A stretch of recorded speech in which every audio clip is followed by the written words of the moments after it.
Assalamu alaikum wa rahmatullah wa barakatuh. Paix et bénédiction sur vous toutes et tous. Chers frères et sœurs musulmans, chers amis chrétiens, merci d'être présents aujourd'hui dans cet esprit de respect, de dialogue et d'écoute mutuelle. Je m'appelle Yassine. Je suis un jeune musulman, et comme beaucoup de jeunes de ma génération, je cherche à comprendre profondément ma foi, tout en dialoguant sincèrement avec celles et ceux qui ont des croyances différentes des miennes. Docteur Zakir Naik, c'est un honneur pour moi de pouvoir vous poser ces questions devant ce public diversifié. Merci d'avoir accepté cet échange ouvert et respectueux. Ma question est simple, directe et en lien avec le thème de cette rencontre. Certaines personnes affirment aujourd'hui que le prophète Mohammed ne serait pas le dernier des prophètes. Que dit réellement l'islam à ce sujet, à la lumière du Coran et de la tradition prophétique? Wa alaikum assalam wa rahmatullah wa barakatuh. Merci mon frère Yassine pour cette question claire, sincère et respectueuse. Je remercie également ce public, musulman et chrétien, car le dialogue véritable commence toujours par l'écoute et la recherche honnête de la vérité. Permettez-moi de répondre calmement, étape par étape, en m'appuyant uniquement sur les textes islamiques authentiques. Allah dit dans le noble Coran, Surat Al-Ahzab, 33, verset 40. Muhammad n'a jamais été le père de l'un de vos hommes, mais il est le messager d'Allah et le sceau des prophètes, Khatam en nabiyyin. Et Allah est omniscient. Le terme arabe Khatam en nabiyyin signifie littéralement le sceau, la clôture, la finalité. Tous les grands savants de l'islam des premières générations jusqu'à aujourd'hui sont unanimes. Aucun prophète ne viendra après Muhammad. Le prophète Muhammad a dit dans un hadith authentique rapporté par Al-Bukhari et Muslim. Ma position par rapport au prophète avant moi est semblable à celle d'un homme qui a construit une maison magnifique, parfaite, sauf une seule brique. Les gens en font le tour et disent, si seulement cette brique était posée. Cette brique, c'est moi, et je suis le dernier des prophètes. Ce hadith est extrêmement clair. Il ne laisse aucune place à une interprétation symbolique ou ambiguë. Aux amis chrétiens présents ici, je dis avec respect, l'islam aime, respecte et honore Jésus, Isa, paix sur lui. Le Coran dit dans la sourate Maryam 19h30 que Jésus a dit « Je suis vraiment le serviteur d'Allah. Il m'a donné le livre et a fait de moi un prophète. » Ainsi, l'islam reconnaît Jésus comme un grand prophète, né miraculeusement, envoyé par Dieu mais pas comme le dernier prophète. Allah dit dans la sourate Al-Anbiya, 21, 107. Nous ne t'avons envoyé que comme miséricorde pour l'univers. Un message destiné à toute l'humanité, à toutes les époques, implique logiquement une finalité prophétique. Si chaque génération avait un nouveau prophète, le message divin ne serait jamais stable ni universel. Parce que parfois, on suit des opinions humaines plutôt que les textes révélés. Mais l'islam ne repose ni sur l'émotion, ni sur des figures apparues tardivement.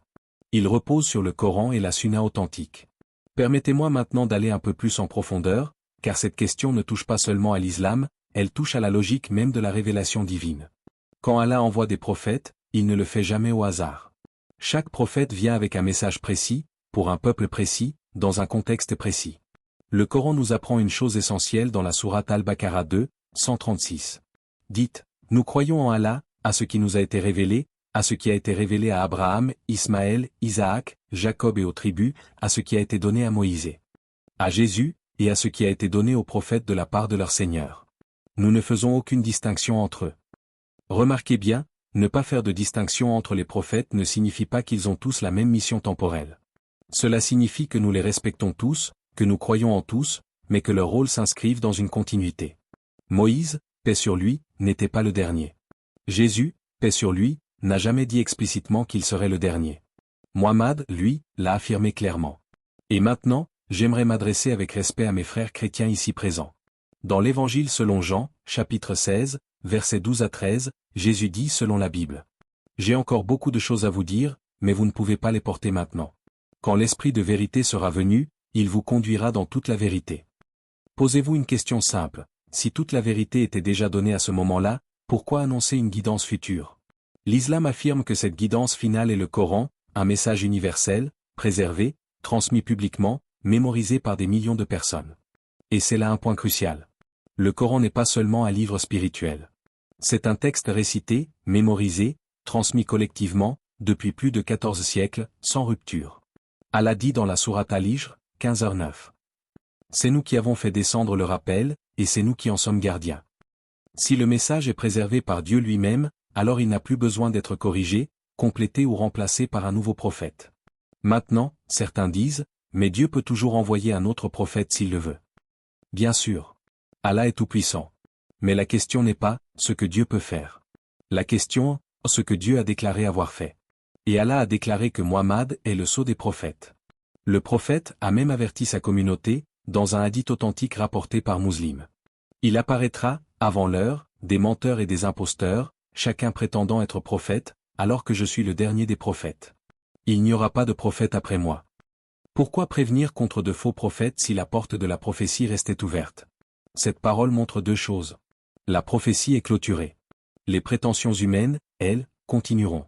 Regardez autour de vous, dans l'histoire récente. Des hommes sont apparus, ont revendiqué la prophétie, ont divisé des communautés, ont créé des confusions. L'islam, lui, protège l'humanité de cette confusion en affirmant clairement, la révélation est complète. Allah dit dans la sourate Al-Maïda 5h3. Aujourd'hui, j'ai parachevé pour vous votre religion, accompli sur vous mon bienfait, et agréé l'islam comme religion pour vous. Une religion parachevée n'attend pas un nouveau prophète. Un message complet n'attend pas un nouveau messager.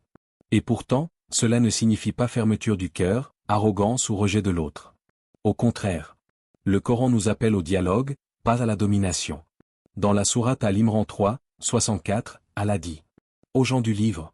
Venez à une parole commune entre nous et vous, que nous n'adorions qu'Allah, sans rien lui associer.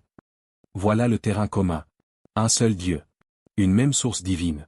Une chaîne prophétique continue, qui trouve son aboutissement, non son effacement, avec Muhammad. Et c'est sur cette compréhension que le dialogue peut être sincère, calme et constructif. Je tiens d'abord à vous remercier sincèrement, Dr Zakir Naik, pour votre patience, votre écoute attentive et la clarté de vos réponses. Vous avez pris le temps de répondre avec science, mais aussi avec respect et humanité, et cela a beaucoup de valeur pour nous, surtout pour les jeunes. Merci également au public, musulmans et chrétiens, de m'avoir donné l'opportunité de poser cette question et d'avoir écouté cet échange dans le calme et le respect. Aujourd'hui, j'ai compris que croire que le prophète Muhammad est le dernier des prophètes n'est pas une fermeture, mais une continuité logique du message divin. Ce n'est pas un rejet des prophètes précédents, mais un profond respect pour l'ensemble de la chaîne prophétique. Que Allah te bénisse, cher professeur Dr Zakir Naik. Merci, mon frère, pour tes paroles sincères. Je te remercie également de m'avoir écouté avec attention et d'avoir posé cette question avec un cœur ouvert. Je remercie aussi ce public, musulman et chrétien, car ce genre d'échange montre que le dialogue est possible lorsque l'intention est pure et la recherche de la vérité sincère. Notre objectif n'a jamais été de débattre pour vaincre, mais de réfléchir ensemble, d'apprendre les uns des autres et de nous rapprocher de Dieu par la compréhension. Si ce contenu vous a été bénéfique, je vous invite à vous abonner à Éveil du Cœur, aimer cette vidéo, la partager autour de vous, et participer dans les commentaires avec vos réflexions, vos questions et vos impressions. Que ce dialogue soit une source d'éveil, de paix et de rapprochement entre les cœurs. Que Allah nous guide tous vers ce qui est vrai, avec sagesse, humilité et sincérité.